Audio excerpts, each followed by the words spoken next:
Hey guys, welcome to Raw-Rise and Win podcast. I'm Jimmy Diesel, I'm Tiffy Ray. and we're your hosts for this wonderful podcast that we created. We're going to be talking about a smorgasbord of topics for anywhere from men's mental health, sex and relationships, self improvement, and a little bit of kink for those out there. A little bit of BDSM. Um, that's going to be her segment right there. She's the resident expert on that. Resident expert. That's great. Yes. So this is the very first episode, season one, and we're just really excited. And there's going to be some growing pains. We know that. I'm a little nervous. I don't know about my host over here, but I think she's going to do a great job. We have a special guest for you this morning, or this afternoon, this evening, whatever it is, wherever you are in the world watching today. Um, he goes by the name of Tuna. And he's a good friend of ours, and we're glad to have him on the show. Tuna, thanks for coming, and welcome to the show, buddy. Hey, Tuna. Hey, thank you. Hey, it's James. Hey, Tiffy Ray. Good to be here. Glad to have you. Super glad. I'm stoked. I've already got questions that I want to ask, but we're gonna dive into the podcast first. But I'm already got my questions. Yep. So, Tuna, let's give us a little background about yourself. Let the audience know who you are. You know, where you come from, where you were born. What you do for a living. Things like that. I too am human. I'm somewhere outside Chicago, far west suburbs and northwest suburbs. Anyway, so I'm born in the outskirts of Chicago and grew up here. And I no more special than the next person, but see, my training is in. I don't talk about their careers, so I guess that's where I go with my degrees in telecommunications management. That's something I've never actually worked in, but I know it very well. And do a smattering of things, but my calling is really, with process and large systems, and I believe I'm a maker. I do a lot of creation, fabrication, whatever it might be. I take a lot of pride and enjoyment in it. Okay, that sounds interesting. Now, what specifically do you do in the job, in the field that you just like? What's an average day for you? Oh, I have no idea. You mean yeah, I'm currently pursuing my next career options, and that's perfectly fine for me right now. Okay. But historically, it's always been, I don't know, it's always been like a process engineering type role. I was in glass manufacturing. I was in mobile device distribution. I've been in irrigation. It's a family business, and Okay. I'm one of 5 certified irrigation designers in the state of Illinois. Nice. Whatever that's worth. Well, yeah, I'm sure it's worth something. Sounds good. Babe, you got any questions for him? Well, no, mine is for the end. For the end. Mine is Okay. for the end. She's gonna end you. Okay. Hers off as long as possible. Sounds like a plan. So what? Let's talk about how I guess our first interaction ever between you and I know for sure, but I know you've known Tiffy Ray for quite some time before that. But I can recall being in her server, and we had some banter going back and forth, and you made a comment. What was it? There's some highbrow shit going on around here, and I just died laughing when I read that for the first time, man. And I still laugh my ass off every time I think about it, man. So that's my first memory of you and I interacting with each other.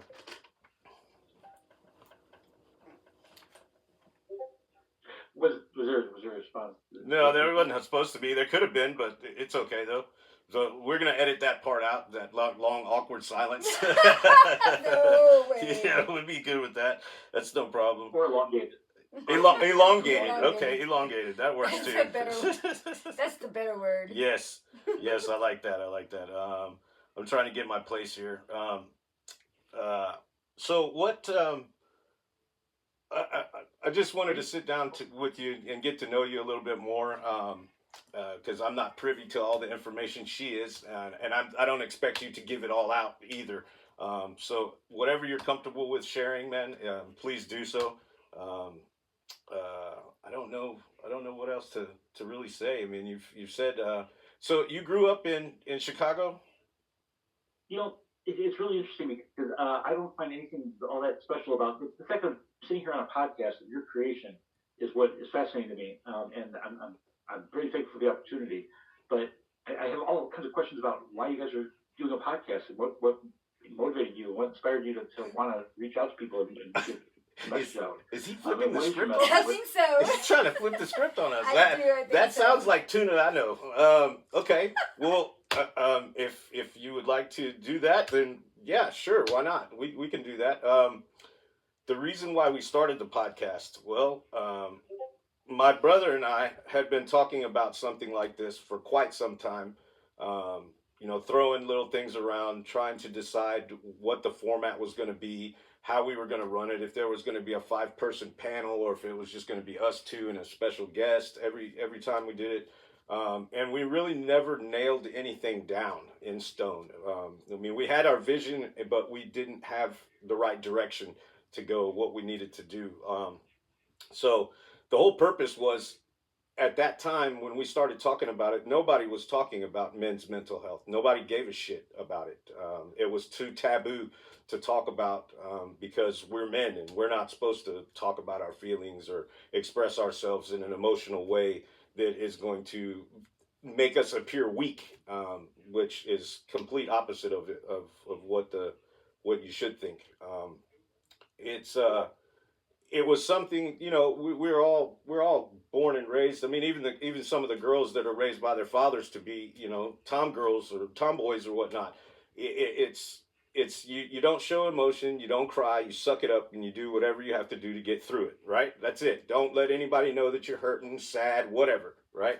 We all grew up like that. I did, for a fact, and it wasn't until about 2 years ago that I actually decided that, well, that's just a fucked up way of thinking about things, man, and you need to change your way of thinking. I was listening to people and starting to come around, and I'm like, man, it might actually work, because I started talking to my brother about my issues, and it helped us both because we're really close, and we pretty much share everything, except for that fact that one of us was hurting, and the other one, you could tell if somebody close to you is feeling bad, or he's down, or he's just depressed or whatever. They don't have to say anything to you. So when I started talking to him, it started to lift some weight off of my shoulders. So then I realized that, well, shit, maybe it is good to talk to somebody, not necessarily a therapist or something. Sit down on a couch and had Sigmund Freud get you, diagnose you, but just anybody. Talk to anybody. I mean, you can even talk to your dog, your cat, whatever, whoever your furry friend is. It just helps to get it out of your body. They all talk about the positive mental attitude, and your attitude is everything. I mean, you can have 1,000 shitty days. You can choose to have 1,000 shitty days with a shitty attitude, or you can have 1,000 shitty days with a fucking better attitude. And it's a lot more fun to go through life and having a positive attitude than having a negative attitude. So we decided that we're gonna talk about this, and all the extra stuff. It was just supposed to be men's mental health. The other stuff, the sex, the relationships, the self improvement, and the BDSM. That was kind of both of our little throw-ins. Like, let's not just talk about that. Let's talk about a variety of topics. And we're not just going to limit ourselves to those 4 topics. It's going to branch off from there. Relationship is going to do this and that and this and that and this and that. So we want to. My brother and I's vision was, we wanted to fucking change the world about the way that they think about men's mental health, and the way that men are brought up and told, not to show their emotions. And that's basically, I said that we're going to change the fucking world one day. I told my brother that, and he, we believe that we can do that, and we still believe today that we can do that. And this is the first step, the first episode, in making sure that comes to fruition. So that's why we do it. Start. Yeah. And you two, you guys were brought together. You guys, you guys are a couple now. You guys have big plans in your future. You guys co-host the show. You guys have Blue. You guys work well to be able to bring something like this to the masses. That's exciting to have to be able to be with your partner and be able to go down a road like this. Going to business with them or whatever that might be. It's always fascinating to meet couples that want to work together. Not always the easiest to go. So I applaud you for it. Yeah, Yeah, it's go ahead. It's definitely not easy, but I think that whenever you love someone or you care about somebody, you're willing to go the extra mile and make it work. And if it doesn't flow, it doesn't flow, Right. and you shouldn't be together. But if everything is, so much in common, and not only that, but you can get along, you can sleep in the same bed. Yeah, that's a big thing. Yeah. But no, besides that, just being comfortable enough to do life. Just do life. Yeah, that's what she said. I've been waiting for this opportunity to tell the story about how we met to the masses, and Tuna, you know damn good and well how we met. You were there during the whole thing or from the beginning. So yeah, it was just it was just on a whim, man. I was bored one night after streaming, and I was in SoFucket's podcast, not podcast, but server, and he had posted this question, like threw it out there. So where's my H-Town peeps at? I got a question that I want to ask. So I was like, so I DM'd and I was like, so did you ever get that question answered or? And for the record, she didn't ask to DM first. Okay, she just did. Just letting you know that. No. Yeah, that's not generally accepted. I'm just messing with her. She knows I'm just messing with her. I did that, and I was like, I guess I was lurking. I don't really know. I called it that anyway. Mm-hmm. But I was like, wow, this one's from Houston too. Well, okay, let's see what this is about. So I was playing along, and he played along a little bit, and the whole question that he had that he was wanting to find out was, does anybody know where to get any mushrooms? And lo and behold, it was there. Well, I do. I'm like, this ain't happening. This girl is fine. She's right up the road from me, and she's got what I'm looking for. I'm like, this is some bullshit. Like, this is not happening. This is not happening. So yeah, it was. Go ahead. You guys are both into cooking. You guys are both into cooking. That's excellent. Yes. I was looking for some specialties. Yes, to make this dish. Yes, absolutely. And she just happened to have some, and it was amazing. So we went a couple, maybe what was it, a couple days, or was it the day after, the next day? No, I think it was a couple days. Yeah. Right. Yeah, a couple days, and then we decided that we were gonna meet up, and I was gonna get the specialty shrooms, and so I could make my dish. And I came over here, man, and it was the most awkward thing that I have ever felt in my entire life. Like, really, like I felt like I was like a 13-year-old kid again, like just first talking to his first like love, like the chick that's like, my leg was going like just a million miles a minute sitting right back there on that bench, man. I could not stop my leg from shaking. I'm trying to carry on a conversation with her. My leg is just going crazy. I'm offering some iced tea that I just made, and he's like, no, and I know he's parched. Parched. So you could see the cotton mouth thing. Blah, blah, blah, blah. Yeah, it was. I'm like, no, I don't want any. And she was like, are you sure? And I'm like, okay, on second thought, I'll have some tea. And man, I'll tell you what, that was some of the best tea that I've ever had in my life. So yeah, it was something, man. I was waiting out in the truck for her to say that I could come in, and I was just kind of oblivious, staring at this gate, and then out of the corner of my eye, I see this movement. So I kind of turned, and I was like, holy shit, man. And I saw her for the first time, and I'm like, dude, I'm so fucked. Like, I'm screwed, man. Like, she's gonna do me in, man. I tell you right now. Like, I knew it from the start, and then I came in and we talked and everything. We were good, and when I left. When I left, she walked me out to my vehicle because she had to go get her trash can or whatnot from the road, and we kind of gave each other a half-ass fucking like goodbye hug, and it was awkward too, man. I was like, what the fuck?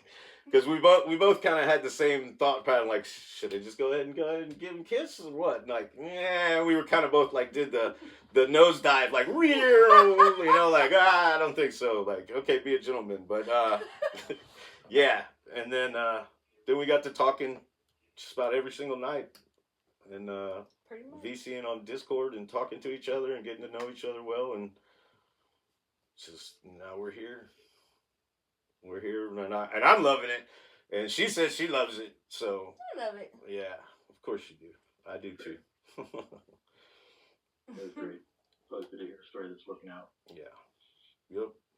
I mean, don't get us wrong, man. We got our ups and downs too. Everybody does, man. But I mean, it's at the end of the day, you choose to love that person. You know, you choose to be with the person. You're gonna have battles. It's gonna be tough. Somebody's not going to have a good day. The other person's going to have a good day, and the other person that's not having a good day is going to be pissed off. And it's just you got to be there for each other. The ups, the downs, the bads, the goods, just everything. You know, take it with a grain of salt. You guys are there for a reason. There's obviously something you see in each other that you want to be with. So. Or one send you these mushy memes all the time. Yeah. How could you not love that? Yeah. The memes and all the other shit. It's soft sent you, huh? Man, Tuna, you don't even know the soft side of me, man. Like I didn't have that. Like I have it in me, but I never had anybody draw it out like she does, man. Like you know, she one of the very first conversations that we had was about her writing poetry, you know, and she showed me her spiral and all this other stuff, and I'm like, man, I can't do that shit, dude. There's no way. I don't have that creative mindset. And then lo and behold, like the next week, I'm writing like pages of shit, and it's just coming out of me, and I'm like, I don't know where this is coming from, you know. I write a little haiku here, and then I write a story here, and then a little thing here, and it's just. I've never been able to put pen to paper and make something like that come to life. And there's a lot of things, and when I say a lot, I mean a lot. Like if there's 100 things about her, there's 98 of them that like I'm just totally enthralled with, and it brings it brings the best of me out, and the creative side of me comes out. The romantic fucking James comes out like crazy, like sometimes too much, but you know, there's 99 of them, and then she has 98 of them. What's the other one? Well, I mean, you don't like the attitude, so to speak, but I mean that's with everybody. You can't like everything, you know what I mean? Like that's what I'm talking about. And her attitude.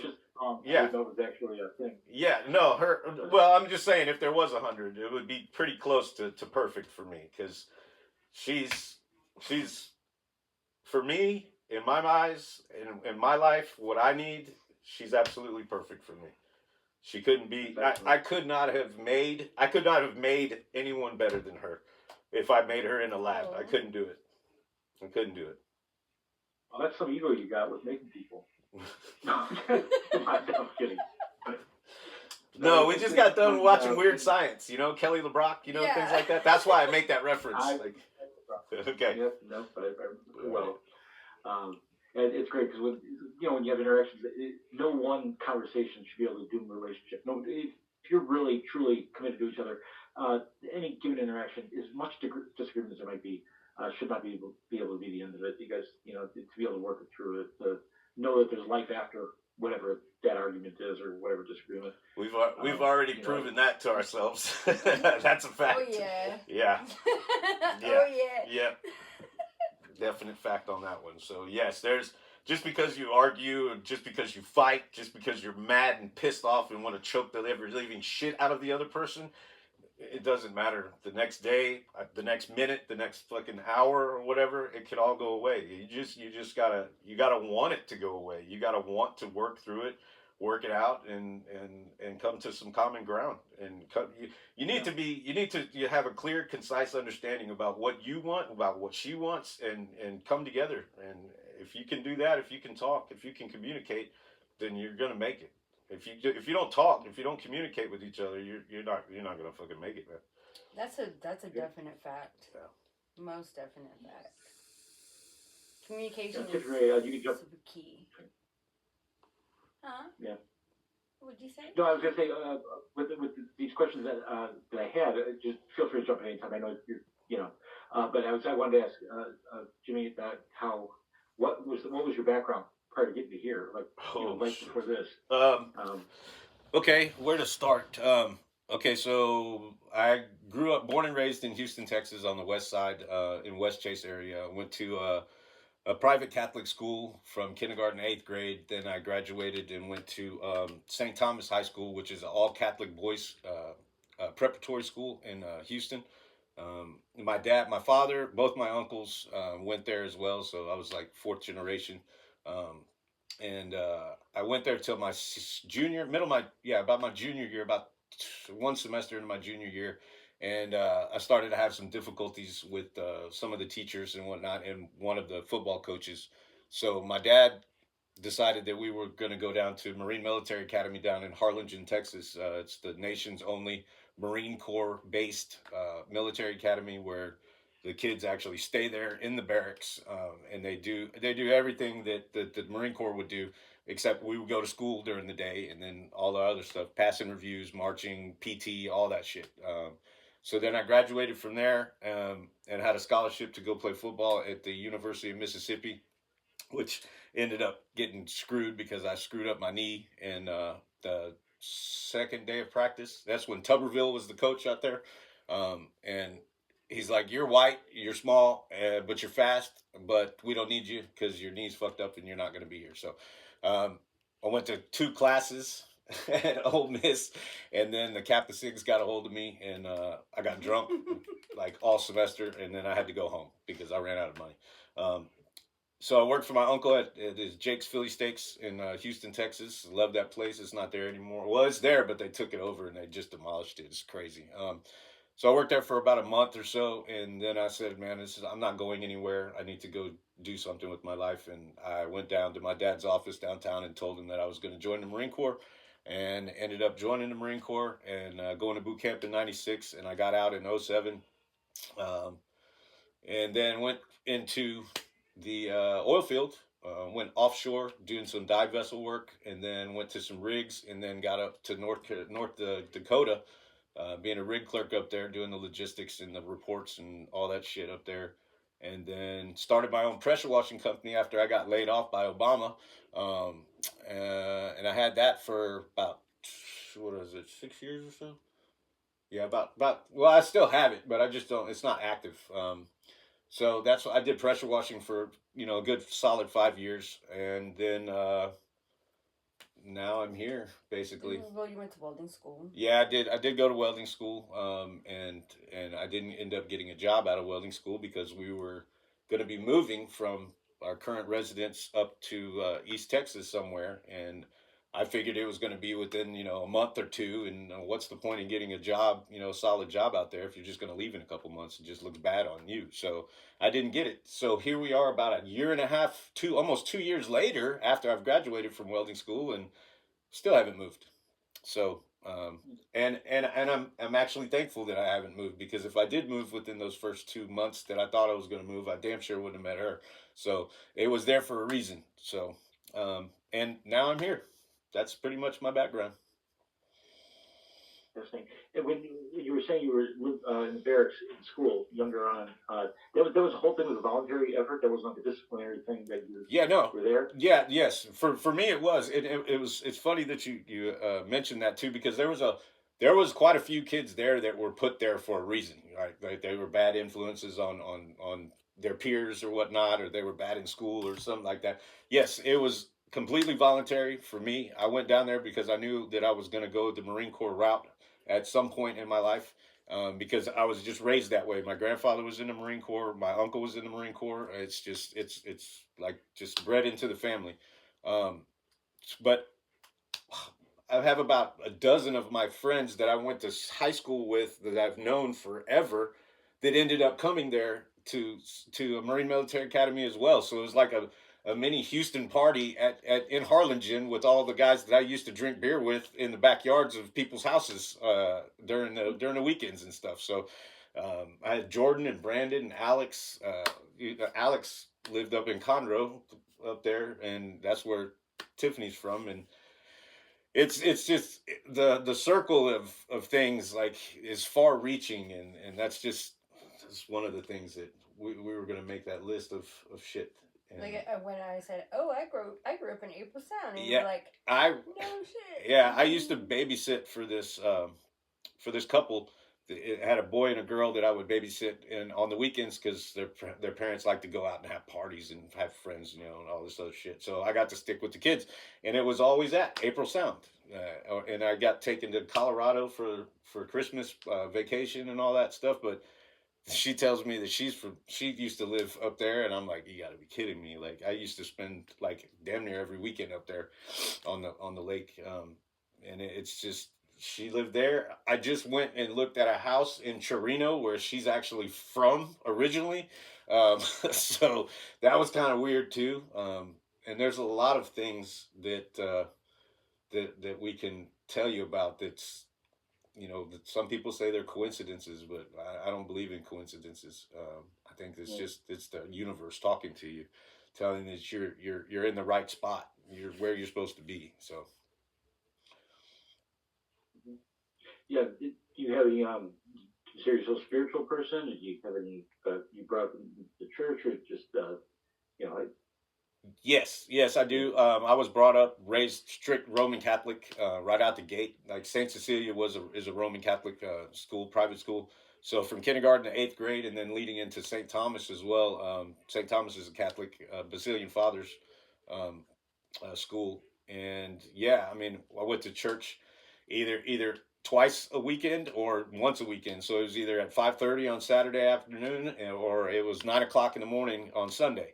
I was an altar boy. I was in a choir as well. I did the whole thing. So yes, I'm I think I would probably say that I'm more godly than spiritual. I don't know if that makes sense to you. I believe that there's a higher power up there, something, somebody, and his name is God to me. Um, is the master of creation, and he's the one that puts you on your path and guides you and just watches over you. Yes, I am. I'm. We talk. I think at least once or twice a day that comes up with us is about God. Like, well, you got to trust the big man upstairs. He knows what he's doing. So yeah, I am. I'm definitely spiritual. Do I go to church anymore? No, probably on Easter and Christmas. I'll definitely go. The big hitters, I'll go to church then, but I don't go quite as often as I used to. I think that one of the first things that I said to you was, "I'm never getting married," so just Yeah. gonna throw that out there. Yes. We could be together forever. Yeah. But I'm not. We're not gonna do the marriage thing. And I was okay with that. I was absolutely. I didn't even have to think about it. I'm like, yeah, that works for me. That's cool. We don't. Do like who's that from your we could do a ceremony Yeah, like you're commitment like that, Yeah. but like it's paperwork and all that. Yeah, no, bullshit and yeah, all because that. I mean that's all that marriage is these days is just a freaking piece of paper. It's crap. If you want to be with somebody, just be with them, man. Just whatever. You don't take need their name. Yeah, exactly. This way. Just take their name.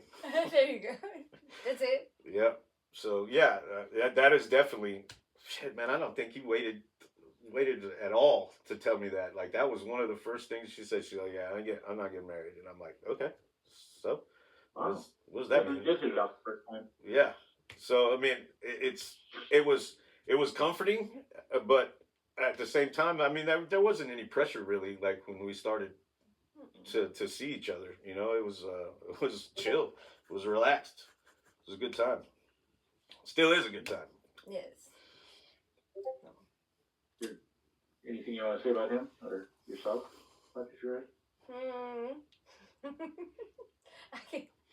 Oh shit. It's funny how you turn this around on us. I really do like your ammo here. It's been fun listening to this. It's gonna be even funnier. This when we Q&A from you, sir. But yes, I have. I feel like I'm a kid again sometimes. Literally, like I smile all the time. I do get. I was like, well, maybe it's that time of the month and I get a little cranky. But other than that, I'm pretty happy with my situation now, and I'm glad that you put that question out there on Surf Sober. If we hadn't have, I don't think. Yeah. I don't think you'd come across mine. No, I don't think so either. I always tell her.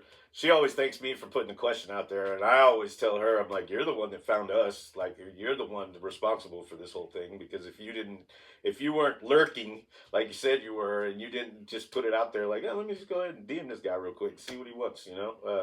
If she wouldn't have done that, I probably would never have come across her. So I always give credit to her for bringing us together. So I mean, it's just the truth. And he's always been super honest, and I commend him, and I think that it's one of the most honorable traits that a person can own or possess, and I'm grateful to have that from you. I appreciate that. Thank you. That's what she said. That the honesty is definitely, you got to have that, and loyalty.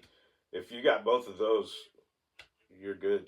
And I think we pretty much both have that. So we'll be around for a while. So all you motherfuckers out there that think y'all gonna get a chance to hit on my girl, I don't think that's gonna happen for quite some time.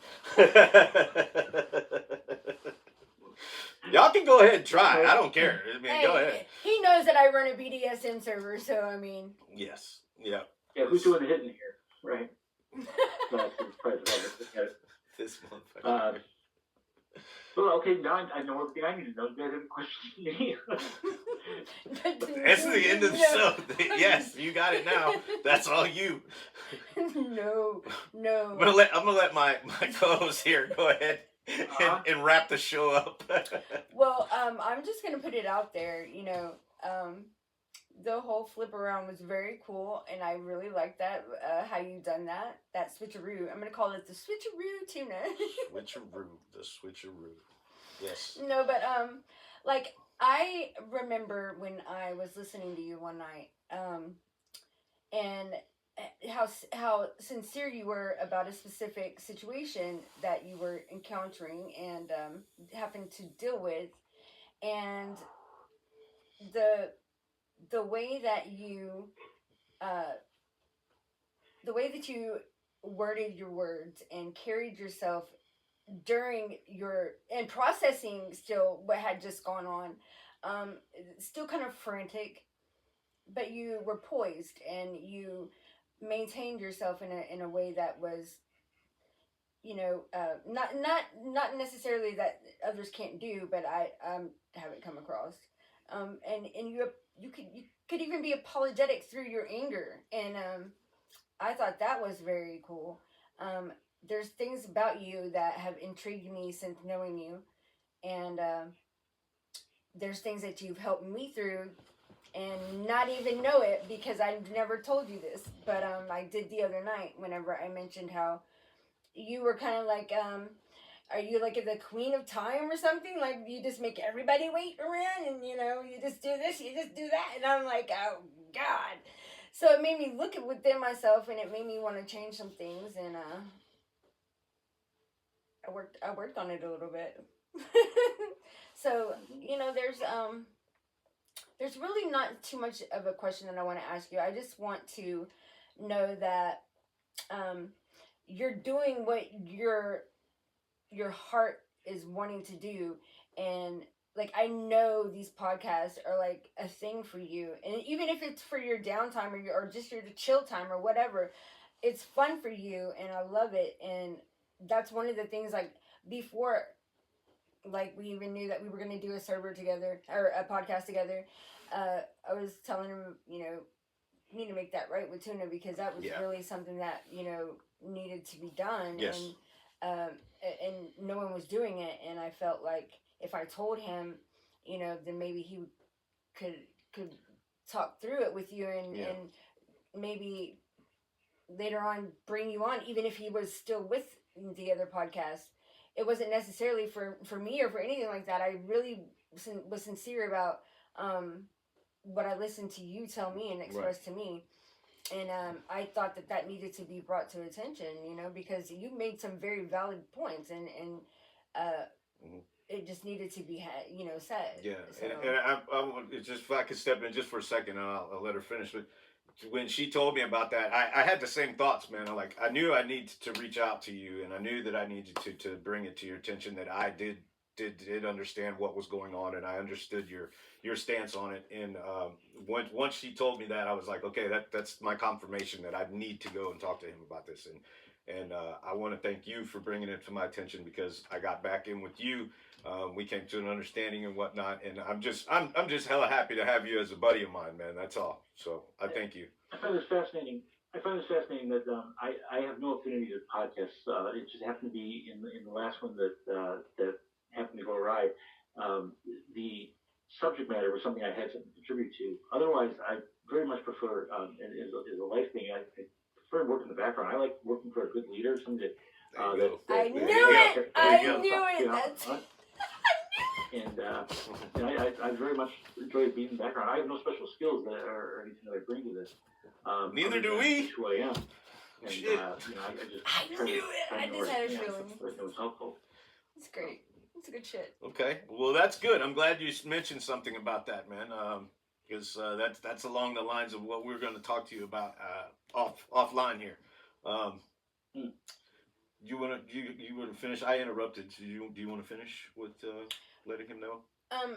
Well, pretty much that's what I wanted to let you know is that I looked up to you and I still do, and I know that we lost some communication for a little bit, but I'm so super stoked that you're here on the podcast, and I really hope that you stick around and, you know, be on the flip side of it, and, you know, doing your thing and having fun doing it. Well, thank you. I'm glad to be here. Do what I can. Awesome. Well, Tuna, man, I really appreciate you taking the time out of your busy schedule and giving us the opportunity to get to know you a little better, man. And I want to say it was a fun interview. I did not expect it to go that way, but I opened the door for you. So and you stepped right in, sir. So bravo, good job. Yes. Thank you very much. Yes. Thank you for letting us get our story out there as well, man. I mean, I didn't know. I have a list of episodes, and our episode is not in any of that. So this was a good first opener, and we look forward to many more of these, and they'll be interesting as well. Hopefully, they'll be more interesting for our guests to be speaking instead of us. Well, I've already jumped on that one. I've got a couple of girls lined up for whenever I do one or two here or there episodes for the BDSM. Yes. I'm looking forward to that, man, because then I could just kick back and relax and do all the background stuff and watch her do her thing. So, Tuna, once again, man, thank you, buddy. You're a good friend. You're a hell of a guy. More people should get to know you if you're open to it, of course. Ask first, guys. Ask first before you DM. Okay, that's protocol around here. But anyway, I am Jimmy Diesel. I'm Tiffy Ray. And this was the Raw Podcast. And remember, rise and win.